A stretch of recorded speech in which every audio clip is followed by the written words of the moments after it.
தேவனால் பயன்படுத்தப்பட்ட பாத்திரம்.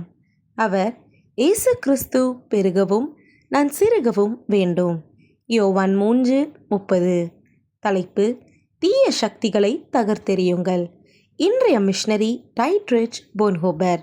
மண்ணில் பிறந்தது 4/2/1906 விண்ணில் சென்றது 9/4/1945 ஊர் பிரெஸ்லு, நாடு போலந்து, தரிசன பூமி ஜெர்மனி.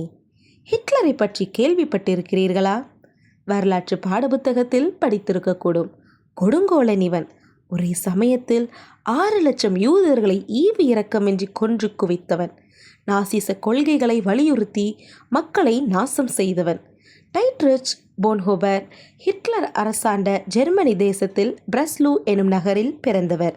சிறு வயதிலேயே போதகராக வேண்டும் என்ற ஆசை இவருக்கு இருந்தது. ஆயினும் ஆண்டவர் அழைத்தாலன்றி இப்பணிக்கு செல்லக்கூடாது என்பதில் கவனமாயிருந்தார். ஆண்டவரின் அழைப்பை உணர்ந்த இவர் பெற்றோரின் உதவியால் இறையியல் படிப்பை பெற தொடர்ந்தார். பின்னர் முதுநிலை பட்டமும் பெற்றார்.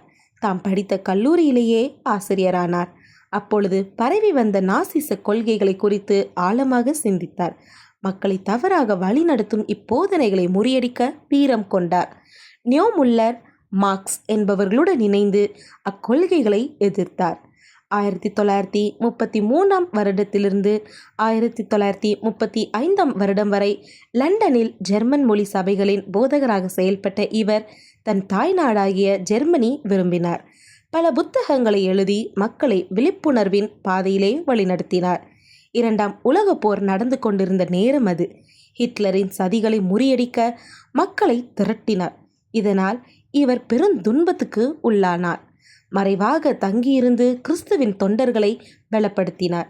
எனினும் இவர் தங்கியிருந்த இடம் கண்டுபிடிக்கப்பட்டது. 1943 கைது செய்யப்பட்டார். கிறிஸ்தவுக்குள் தன் கொள்கைகளை வலியுறுத்துவதை விரும்பாத அதிகாரிகள் 1945 இதே நாளில் இவரை தூக்கிவிட்டனர்.